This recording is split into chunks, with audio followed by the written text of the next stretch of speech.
Walang bagyo pero matinding baha at ulan ang naranasan sa ilang probinsya nitong weekend.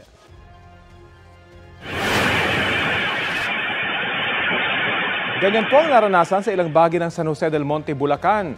Sa barangay San Rafael 1, umapaw ang sapa na naging dahilan ng pagbaha sa ilang bahay. Lumutang din ang maraming basura sa kasagsagan ng pag-ulan. Nasira ang railing ng tulay.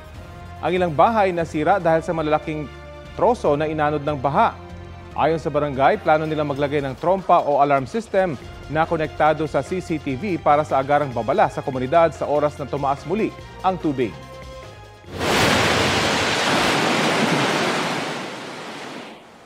Sa Maco, Davao de Oro naman, rumagasa ang tubig na may kasamang putik at bato sa barangay Tagbaros. Dulot nito ng malakas na pag-ulan doon. Naperwisyo ang ilang rider na nagpatulong na sa pagtutulak ng kanilang motorsiklo. Binahari ng ilang bahay roon kaya napilitang lumikas ang ilang pamilya. Kalaunan, humupa rin ang baha at nagsagawa ng clearing operation.